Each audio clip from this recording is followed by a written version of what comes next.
বাড়িতে বসে বসে ভাবছিলাম যে কি করা যায়, তখনই হঠাৎ মাথায় বুদ্ধি এলো, কেননা বরফ মাখা করা যাক। তারপর আর কি, ফ্রিজ থেকে বরফের গুঁড়ো বার করে নিলাম। আর এইদিকে চাটটা বানানোর জন্য একটা শুকনো লঙ্কাকে আমি পুড়িয়ে নিচ্ছিলাম। আর লঙ্কাটা পোড়ানোর সময় আমার যা অবস্থা খারাপ হয়েছিল আমিই জানি। তারপর প্লেটের মধ্যে ভালোভাবে লঙ্কাটা গুঁড়ো করে নিলাম, ওপর থেকে দিয়ে দিলাম একটু নুন, তারপরে ভালোভাবে ছড়িয়ে দিলাম জিনিসটা মিক্স করে। ওপর থেকে তারপর দিয়ে দিলাম বরফটা হাতে করে ভালোভাবে মিক্স করিয়ে নিলাম। আর দেখো গাইস, কি টেস্টি দেখতে লাগছে। আমার তো ইচ্ছা করছে এখনই মুখে পুরে দিই। না, এখনও একটা জিনিস বাকি আছে, লেবু।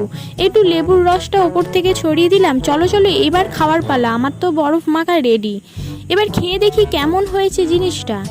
এই আমি একটুখানি নিয়ে জাস্ট মুখে তুললাম। গাইস দেখো, তোমরা আমার রিয়াকশান দেখেই তোমরা বুঝতে পেরে যাবে জিনিসটা কতটা টেস্টি হয়েছে। যাই হোক, ভিডিওটা এখানেই এন্ড করলাম। ভালো লাগলে লাইক কমেন্ট সাবস্ক্রাইব।